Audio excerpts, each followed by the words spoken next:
how does the CIA come to exist? So basically the precursor to the CIA it's the OSS, and it's all Wall Street bankers. And some of the most notorious early heads of the CIA, like the Dulles brothers, were Wall Street lawyers. And the early coups of the CIA were all done on behalf of U.S. corporations. So when we talk about intelligence agencies, whether it's in the U.S. or Israel, a lot of times people talk about them as if they're monoliths unto themselves, but they serve people. And usually they serve oligarchy. I think it's pretty clear that in the United States, there's an unaccountable oligarchy. And the people that end up reaching those echelons of wealth and power, they get there oftentimes with help by people that are already there. The CIA was built by Wall Street power brokers, designed from the start to topple governments, protect corporate wealth, and keep America's ruling elite beyond reach of justice. That's the latest warning from Whitney Webb, a professional writer and investigative journalist. The CIA has repeatedly been tied to operations that benefit powerful business and political interests. In 2004, it was accused of influencing Haiti's leadership change after disputes over U.S. trade policies. Reports from the past decade detail its involvement in covert programs in Syria, where arming select rebel groups aligned with strategic goals rather than democratic ideals. In Africa, leaked documents show intelligence partnerships used to secure access to resources. Some researchers have also pointed to Jeffrey Epstein's high-level connections as overlapping with intelligence-linked networks. Over time, similar interventions changed global politics, leaving many countries under regimes that served elite interests instead of their own people. Make sure to stick around until the end of the video as Whitney Webb reveals more shocking revelations. Leslie Wexner, of course, is Jeffrey Epstein's main benefactor, and he has alleged organized crime ties, which are interesting to explore. And so in the mid Mr. Victoria's Secret. Yes, okay. The Limited 2, Abercrombie and Fitch, who I believe the longtime head of that was just arrested or charged with, being predatory towards minors. It seems to be a recurring theme in Wexner world. What do you know? So in 1985 or so, one of the lawyers for Wexner's business interests in Ohio was shot in the face in broad daylight. And it happened days before that lawyer named Arthur Shapiro was supposed to testify to the IRS. Interesting. So Columbus, Ohio police began investigating that. And one of the analysts there produced a report essentially tying the crime to Leslie Wexner and detailing Leslie Wexner's ties to organized crime, specifically the Genovese crime family in particular in New York. And that was heavily suppressed by the then Columbus police chief, as he and some other figures were paid by Leslie Wexner to serve as private security at his residences and for other interests. And it wasn't really, the document was suppressed for a long time until a Columbus area lawyer and journalist named Bob Fitrakis accidentally obtained it via a FOIA request. And now you can find it on archive.org and read it for yourself. But Leslie Wexner in let me backtrack. So sometime between 1985 and 1987, depending on who you believe, Leslie Wexner hires Jeffrey Epstein to untangle his tangled finances. And Epstein had previously worked at Bear Stearns. He left in 1980, I believe. And he had mainly done rather suspect tax stuff for the elite clients of Bear Stearns. And the reason he left at Bear Stearns after being a math teacher. Yes. Well, Ace Greenberg ran Bear Stearns at the time, and he thought that Jeffrey Epstein was the best ever while his kids were attending the Dalton School, and that it was apparently forged through whatever teacher-student relationship, I guess, that Epstein had developed with his children that decision was made. Christ. Okay. All right. So he's at Bear Stearns. But anyway... Yeah. Been doing this tax finagling and he for rich people. he ends up leaving because of a tie to an insider trading scandal that intimately involves the Bronfman family. And in 1991, Leslie Wexner and the Bronfmans co-create this group of billionaires called the Mega Group, or that's what it's called by the Wall Street Journal, like 7 years after it was created. The first article on this group appears. And that's what they called themselves, but they're also referred to as the study group in that article. And the other members that are named have ties to organized crime also, which is interesting. Like the Crown family of Chicago have historic ties to organized crime. They run General Dynamics, the defense contractor.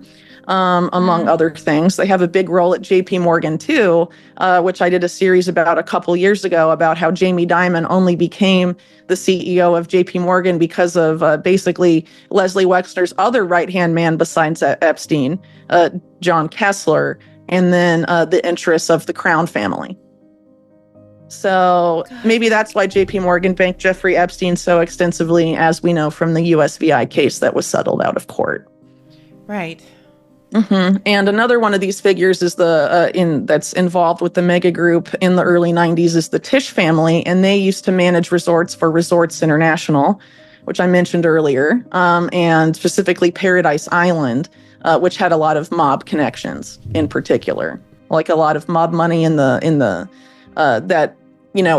when Castro came to power, a lot of the mob interests that had been in Cuba under the Batista regime moved to other areas of the Caribbean. And so Paradise Island became one of their hotspots, basically. So the Tisch family operated Paradise Island, but Resorts International owned it. So a lot of those connections are interesting. And then Tisch also had a tie to Michelle Sindona, who comes up in the Flavio Briatore article, because basically, Michelle Sedona was this banker in Italy who died in prison, even though he was under 24-hour police watch.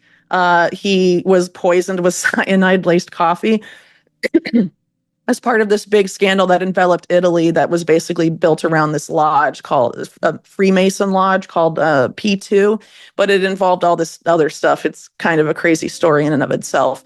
But he was involved in that. He and P2 were linked to the collapse of numerous banks in Italy and also in the U.S. And the U.S. bank that Sindona had gotten involved with, he illegally bought shares because as an Italian, I don't think he was allowed to own it. And so he bought the shares illegally from Lawrence Tisch, who was this founding member of the Mega Group. And Sindona had all these mob ties also. So, very strange stuff. Okay, I want to just make sure I'm like. I know it's a lot of info. So basically, I will distill it and say that Leslie Wexner has alleged organized crime affiliations and then teamed up with this group of billionaires, some of whom also have Epstein affiliations. But basically, this entire group has organized crime ties. And they're all billionaires, and they get together a couple times a year, and they decide how to spend their money. And they have a lot of connections also to the state of Israel. Leslie Wexner, Epstein's main financial backer, has long been linked to alleged organized crime connections, including ties to the Genovese family. In 1985, Wexner's attorney, Arthur Shapiro, was shot dead days before testifying to the IRS, with police reports later suppressed. Wexner hired Epstein in the mid-1980s to manage his complex finances after Epstein's exit from Bear Stearns amid insider trading allegations. By 1991, Wexner co-founded the Mega Group with other billionaires, several tied to organized crime and Israeli interests. This network's influence spanned finance, politics, and intelligence, creating the environment in which Epstein's operations could thrive under powerful protection. Now, let's hear more of what Whitney Webb has to say. It's worth pointing out, too, that in this period of the late 80s and early 90s, Donald Trump has been photographed partying on the yacht of Robert Maxwell, who is, of course, Ghislaine Maxwell's father. It's well known now, of course, that he was an Israeli intelligence asset, but he was also, had affiliations with multiple intelligence agencies and also organized crime, specifically the organized crime interests of Simeon Mogilevich, who was I guess Russian Ukrainian organized crime. And he helped establish Mogilevich's business interests in Israel by getting Mogilevich a passport in Israel that allowed him access to the international banking system outside of the Soviet Union for his various rackets and whatnot.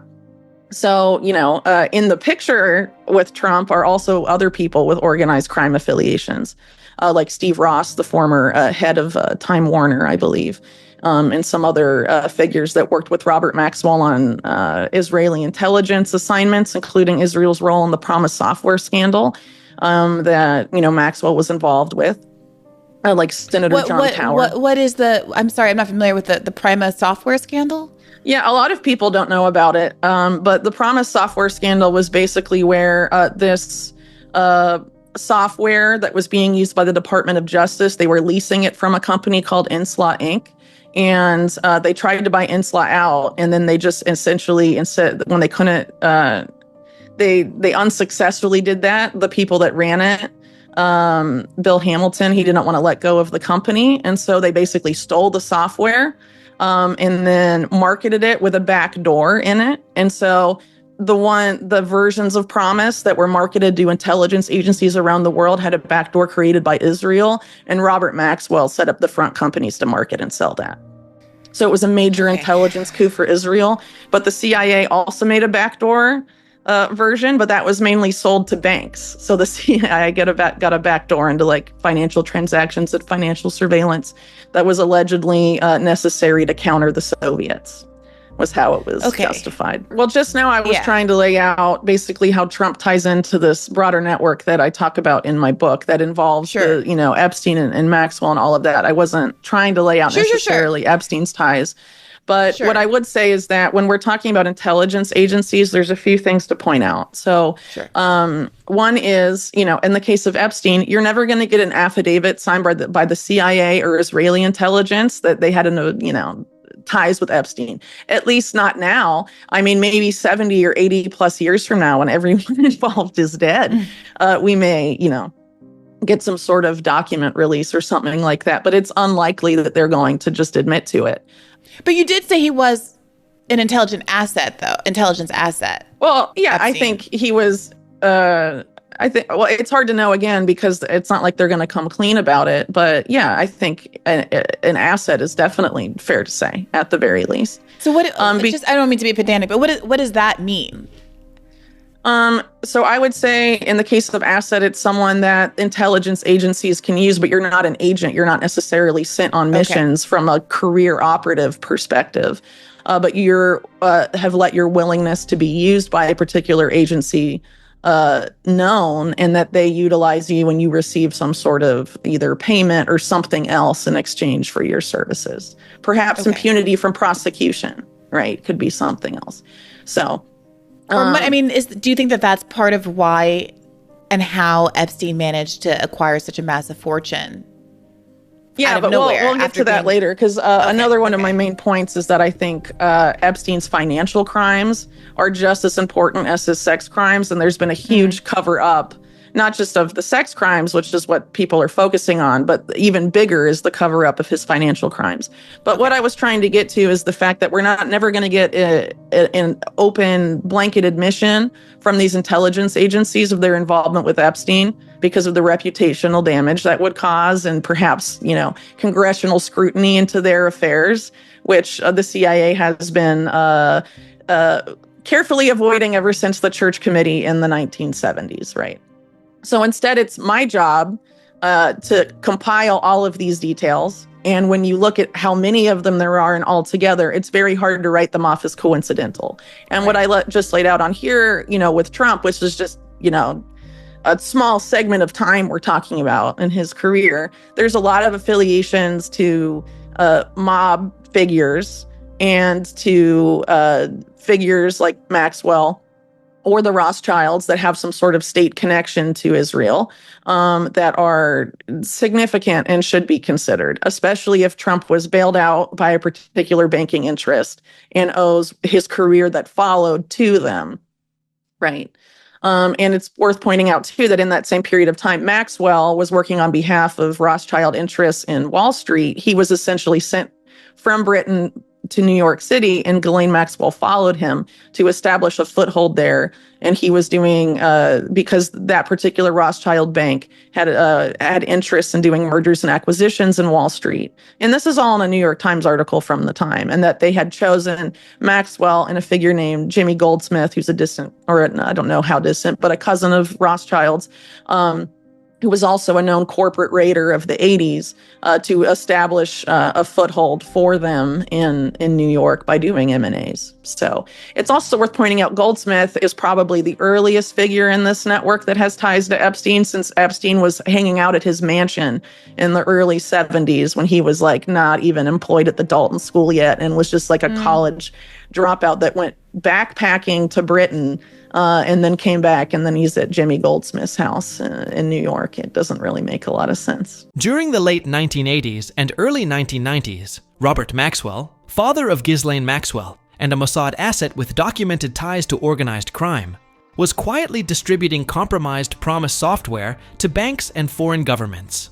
According to Whitney, the altered code created hidden access to sensitive financial and political information, a tool useful for both espionage and leverage.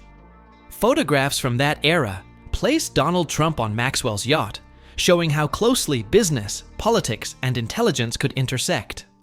Years later, Jeffrey Epstein moved within a similar web of influence, using financial structures to shield elite figures and keep their most damaging secrets out of public reach. What about you? What advancements do you think will happen regarding this topic? Let us know in the comments below. If you want to stay most up to date on the crypto and Bitcoin world, subscribe to my daily 5-minute crypto newsletter. It's a concise resource for the latest expert predictions, breaking news, and top on-chain analysis, trusted by over 90,000 subscribers for insightful crypto investment information. Don't miss out on the opportunity to stay informed in the crypto market. The link is in the description below. I hope you all enjoyed today's video and that it gave you some value. I'll see you all at the next one, and as always, all the best.